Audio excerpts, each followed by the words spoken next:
Welcome to SSC GS Junction.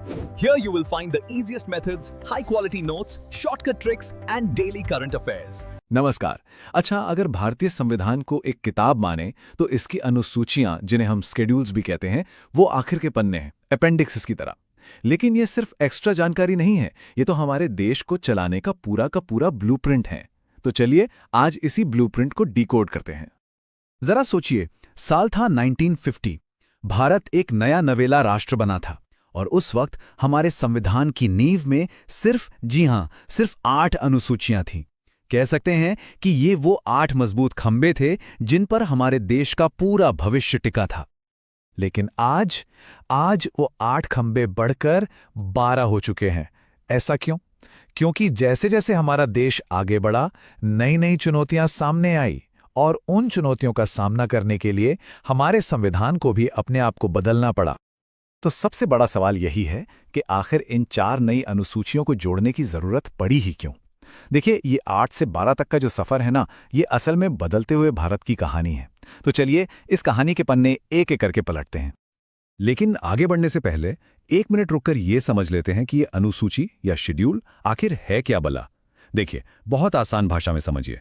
ये संविधान के वो एक्स्ट्रा पेजेस हैं, अपेंडिसेस हैं, जहां सारी डिटेल्ड जानकारी रखी जाती है। मतलब जो बातें मेन आर्टिकल्स में फिट नहीं हो पाती, जैसे कौन कौन से राज्य हैं, किस अधिकारी की कितनी सैलरी होगी, वो सारी लिस्ट्स और टेबल्स इन अनुसूचियों में डाल दी जाती हैं। इससे मेन संविधान साफ सुथरा रहता है। ठीक है, तो अब जब ये क्लियर हो गया है तो चलिए एक टाइम मशीन में बैठते हैं और सीधे चलते हैं साल 1950 में। देखते हैं कि वो कौन सी 8 फाउंडेशनल शेड्यूल्स थी जिन्होंने आजाद भारत की नींव रखी थी। शुरुआत की जो 4 अनुसूचियां हैं ना, वो तो एक तरह से देश को चलाने का यूजर मैनुअल है। देखिए, पहली अनुसूची भारत का नक्शा बनाती है, बताती है कि कौन कौन से राज्य और यूनियन टेरिटरीज हैं। दूसरी बड़े बड़े अधिकारियों के वेतन और भत्तों की बात करती है। तीसरी अनुसूची में है शपथ या ओथ्स, मतलब वफादारी का वो वादा जो हर कोई लेता है। और चौथी ये तय करती है कि राज्यसभा में किस राज्य को कितनी सीटें मिलेंगी ताकि हर राज्य की आवाज संसद तक पहुंच सके। अब आते हैं एक बहुत ही जरूरी हिस्से पर, 7वीं अनुसूची। इसको आप भारत के फेडरल स्ट्रक्चर का पावर सेंटर कह सकते हैं। ये वो जगह है जहां ये तय होता है कि असली शक्ति किसके हाथ में होगी, केंद्र सरकार के या राज्य सरकारों के। यहां शक्तियों का बंटवारा 3 लिस्ट्स में किया गया है और बड़ा ही साफ। पहली है यूनियन लिस्ट, जिस पर सिर्फ केंद्र सरकार कानून बना सकती है, जैसे डिफेंस या विदेश नीति। दूसरी है स्टेट लिस्ट, जिसमें राज्यों के मुद्दे हैं, जैसे पुलिस और कृषि। और फिर आती है कॉन्करेंट लिस्ट, जिस पर केंद्र और राज्य दोनों कानून बना सकते हैं, जैसे शिक्षा या जंगल। और हाँ, एक मजेदार बात यह है कि समय के साथ इन लिस्ट्स में सब्जेक्ट्स घटे बढ़े भी हैं, जो दिखाता है कि हमारा संविधान कितना लचीला है। चलिए अब बात करते हैं उस चीज की जो भारत की आत्मा है, हमारी भाषाएं। 8वीं अनुसूची ये हमारे देश की जबरदस्त लिंग्विस्टिक डाइवर्सिटी को सलाम करती है। ये वो लिस्ट है जो बताती है कि भारत में किन किन भाषाओं को आधिकारिक तौर पर मान्यता दी गई है। और ये लिस्ट भी कोई पत्थर की लकीर नहीं है। देखिए जरा इसकी कहानी। 1950 में जब संविधान बना तो इसमें सिर्फ 14 भाषाएं थीं। फिर 1967 में सिंधी जुड़ी, 1992 में कोंकणी, मणिपुरी और नेपाली को शामिल किया गया और 2004 में बोडो, डोगरी, मैथिली और संथाली भी इसका हिस्सा बन गईं। आज इस लिस्ट में पूरी 22 भाषाएं हैं और हर नई भाषा का जुड़ना दिखाता है कि भारत अपनी हर एक आवाज को कितना सम्मान देता है। तो ये थीं वो ओरिजिनल 8 अनुसूचियां। कहानी का पहला हिस्सा यहाँ खत्म होता है। अब चलते हैं कहानी के दूसरे हिस्से में, वो दौर जब भारत के सामने नई नई चुनौतियां आईं और उनसे निपटने के लिए संविधान में 4 नए अध्याय, मतलब 4 नई अनुसूचियां जोड़ी गईं। सबसे पहले आई 9वीं अनुसूची। इसे पहले ही संशोधन में 1951 में जोड़ दिया गया था। क्यों? ताकि जमींदारी खत्म करने जैसे बड़े भूमि सुधार कानूनों को अदालती पचड़ों से बचाया जा सके। और फिर आई 10वीं अनुसूची 1985 में। उस दौर में आयाराम गयाराम वाली राजनीति बहुत चल रही थी, मतलब विधायक आज इस पार्टी में कल उस पार्टी में। तो इसी दल बदल को रोकने के लिए और सरकारों को स्थिर बनाने के लिए ये एंटी डिफेक्शन लॉ लाया गया।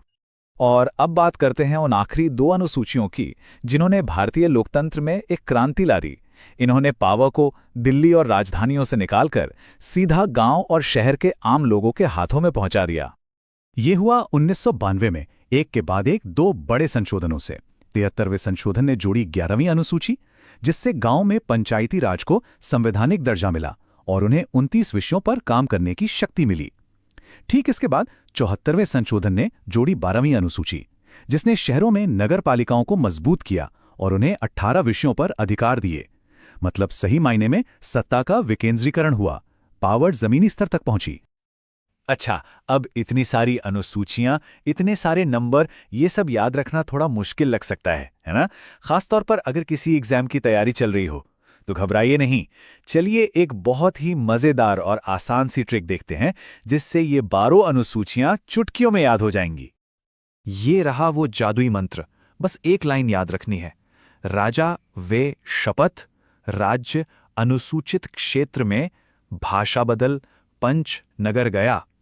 एक छोटी सी कहानी जैसी लाइन है ना? चलिए अब देखते हैं कि ये काम कैसे करती है। चलिए इस लाइन को डिकोड करते हैं। पहला शब्द है राजा, जिसका मतलब है राज्य, ये हो गई पहली अनुसूची, स्टेट्स एंड टेरिटरीज। फिर है वे यानी वेतन, दूसरी अनुसूची।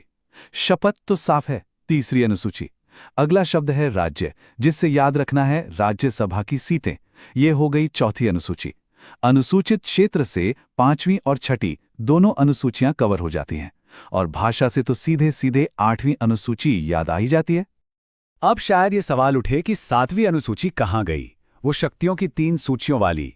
उसे इस कहानी के फ्लो में याद रखते हैं। फिर आता है बदल।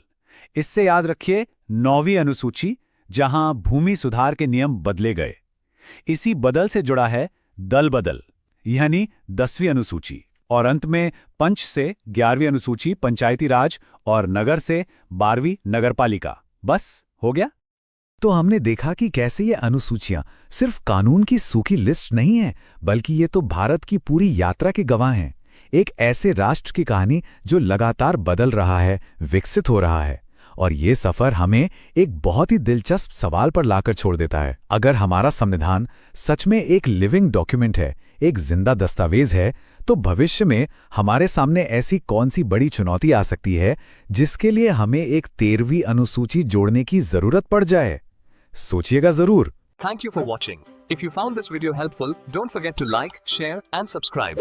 Download free notes. Link is available in the description.